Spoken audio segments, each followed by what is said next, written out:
agradecemos la presentación de Andrés Morán y entonces ahora vamos a conversar un poco sobre estas presentaciones, estos temas que se han analizado hoy día en la mañana, que se han presentado acá.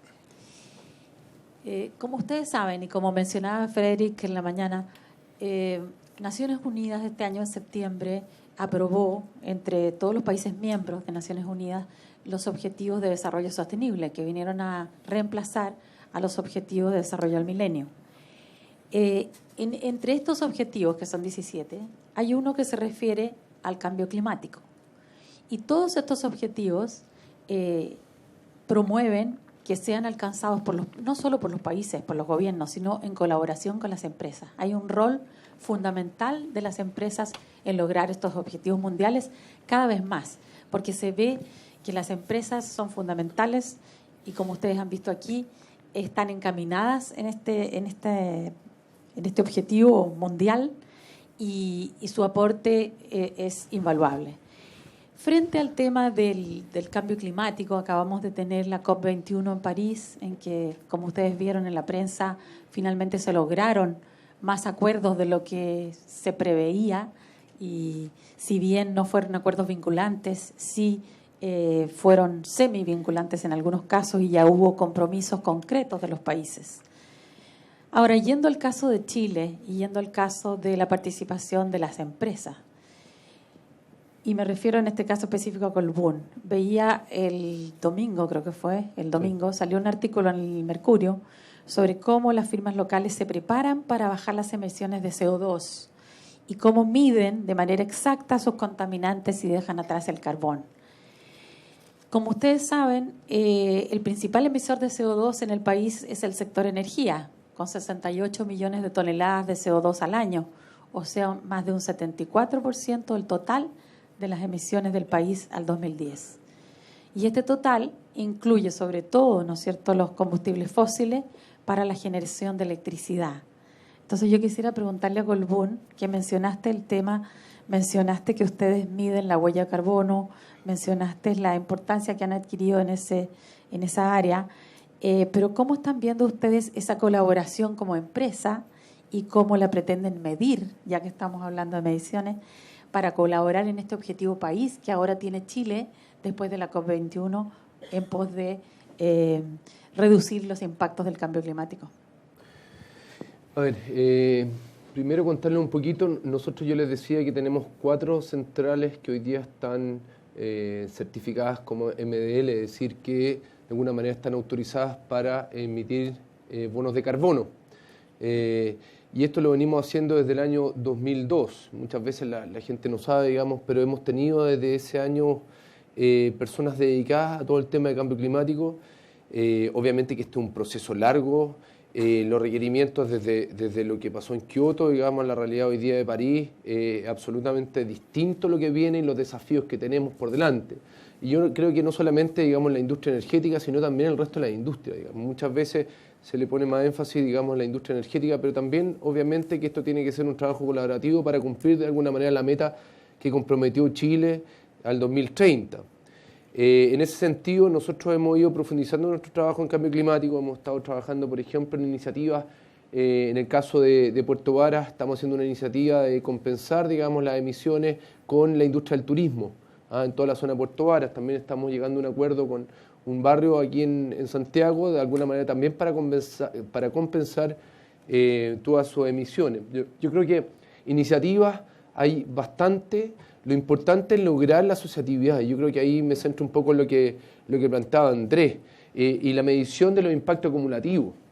Yo creo que eso es clave. Muchas veces tenemos esta medición de impacto. Yo le mostraba algunos de las maneras o los indicadores que tenemos para medir impactos, pero son más bien individuales en nuestra relación con los trabajadores, en nuestra relación con la comunidad, en nuestra relación con los clientes y suministradores, pero no tenemos indicadores claros sobre el impacto que generamos en el territorio y cómo de alguna manera podemos, a través de la sinergia que podemos tener con nuestros actores, potenciar ese trabajo. Entonces yo creo que la invitación, teniendo presente el desafío que tiene Chile por delante al 2030, es que todas las industrias trabajemos en conjunto en los territorios para buscar de alguna manera soluciones que permitan cumplir, digamos, con esa meta y ojalá llegar a compromisos mayores el día de mañana en adelante. Eso. Andrés, en la presentación de Antofagasta Minerals se ve que ustedes han pasado por un proceso que me parece un proceso interesante y muy real, porque ustedes han experimentado lo que significó, como muy bien explicaste tú, crear muchas expectativas a nivel local, crear estas mesas de trabajo. Siempre se ve que en las mesas de trabajo, mientras más diversidad en la participación, pueden aportar más, pero también se produce esta situación que tú mencionabas, se convierte en inmanejable, es difícil gestionar. Sí. Entonces, finalmente ustedes han llegado a un diseño de un proceso que les aseguraría, ¿verdad?, poder manejar y gestionar esa diversidad y esas grandes expectativas que tienen las comunidades donde ustedes operan. El caso de Somos Choapa creo que representa muy bien un problema que tienen muchas empresas en el país, que es acoger de muy buena manera, llegar a acoger lo que quieren, lo que aspiran las comunidades, pero luego cómo lo manejamos, cómo lo conciliamos con las necesidades de la empresa, las posibilidades, ¿no es cierto?, la viabilidad. Y tú dijiste que en esta nueva fase se pretendía en este proceso medir los impactos, como estamos hablando de mediciones, de indicadores, y tú mencionabas que medir la calidad de vida. Quisiera preguntarte un poco si has podido explorar más en cómo medir el impacto en la calidad de vida de las comunidades. Sí, hasta hace poco tiempo yo creo que había como un consenso en el sector privado que era calidad de vida asociado a bienestar económico. Cómo nosotros aportamos a través de nuestros impuestos, la cantidad de trabajadores que existe, que contratamos y cuánto aportamos en los territorios desde el punto de vista netamente económico, por decirlo en manera simple. Cuando yo les comenté de esta exploración o estas conversaciones que hemos tenido con la OECD, justamente fueron en el sentido, Margarita, en el sentido de entender que la calidad de vida se mide con indicadores que son bastante más complejos y sofisticados. Son varios los factores que inciden en la calidad de vida de las personas en un territorio.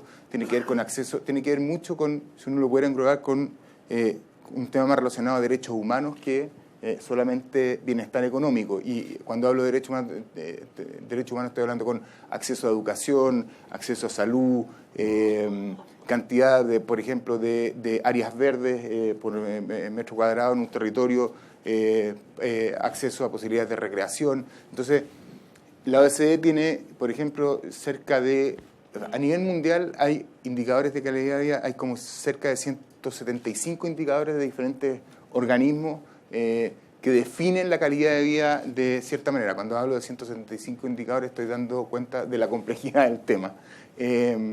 Y hay algunas iniciativas que hemos conocido o que yo he conocido últimamente que han reducido esos indicadores a 35 y proponen buscar indicadores específicos para cada territorio que dan cuenta de la particularidad de ese territorio, que tiene que ver con la realidad de cada territorio.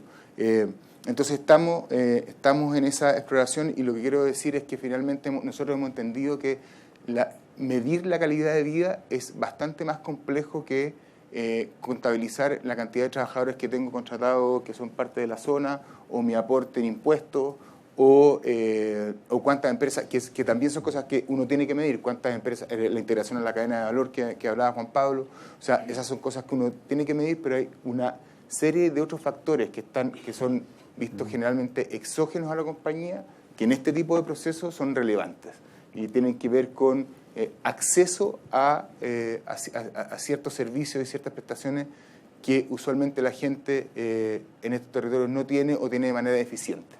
Y en ese proceso en el que estamos. Juan Pablo, en el caso estábamos hablando antes de cambio climático, y ¿qué piensan ustedes como Colbún del impuesto verde? Porque tengo entendido que los impuestos verdes o el impuesto verde no sería considerado como un paliativo, ¿verdad?, para las empresas de la contaminación o medición de contaminación. ¿Cómo ves tú el tema de aplicación del impuesto verde en Chile? Bueno, yo creo que es un tema que ya está instalado.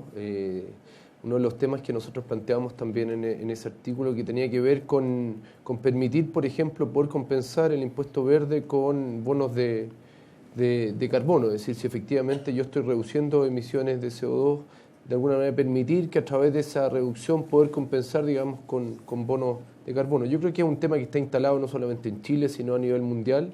De alguna manera, más que cuestionarlo, hay que hacerse cargo y hay que ver de alguna manera cómo cada empresa puede irlo gestionando. Yo quería agregar una cosa, digamos, también a lo de Andrés. A mí me ha tocado también participar un poco en estos procesos multiactores, digamos, y uno dice, los procesos estos multiactores no son perfectos, ¿ah? Y muchas veces yo creo que son gobernanzas bien frágiles, digamos, porque aquí hay actores, cada uno de los actores, el alcalde, el intendente, la empresa, cada uno se sube en la medida que le conviene y se baja en la medida que le conviene. Y eso de alguna manera hace que la gobernanza sea bien riesgosa. Pero eso, y un poco linkeándolo con lo que decía Andrés de este tema de aprender a navegar en la incertidumbre, yo creo que es parte del proceso. Yo creo que uno no le puede tener temor a que la gobernanza sea débil, porque efectivamente en algún momento al alcalde le va a convenir más estar fuera que adentro, porque viene una elección, pero lo que nosotros tenemos que mirar es el largo plazo. Estos proyectos, digamos, que de alianza pública-privada sobre el territorio tienen una proyección a 20, 30 años, que van más allá y desacoplan los tiempos políticos de los tiempos del territorio y habla sobre los sueños. Una de las cosas más bonitas que tiene, digamos, cuando uno habla del futuro, es que a diferencia del presente, el presente nos complica todo. Siempre es problemático, aquí tenemos visiones distintas, intereses distintos. Cuando hablamos de futuro, no es muy distinto. Es decir, todos soñamos con tener una ciudad más limpia, que tenga más metros cuadrados de áreas verdes, que tenga más calidad en los espacios públicos, que tenga mejor transporte público, etc. Entonces creo que llevar, digamos, a la comunidad a un proceso participativo en que todos los actores se sumen, no todos están llamados a hacer lo mismo. Yo siempre digo, aquí hay que tener proyectos de corto, mediano y largo plazo. Hay que tener proyectos que trabajen sobre el capital social, pero también sobre la infraestructura. Hay que mezclar de alguna manera. Pero no cabe duda, y un poco volviendo a la tesis de Andrés, que si seguimos enfrentando los desafíos del hoy con las respuestas del ayer, vamos a fracasar. Y en ese sentido no cabe duda que un trabajo, digamos, articulado público-privado, que ponemos de alguna manera, postergamos un poquito nuestras agendas personales, poniendo una agenda común, que es el desarrollo del territorio en el largo plazo, es el camino.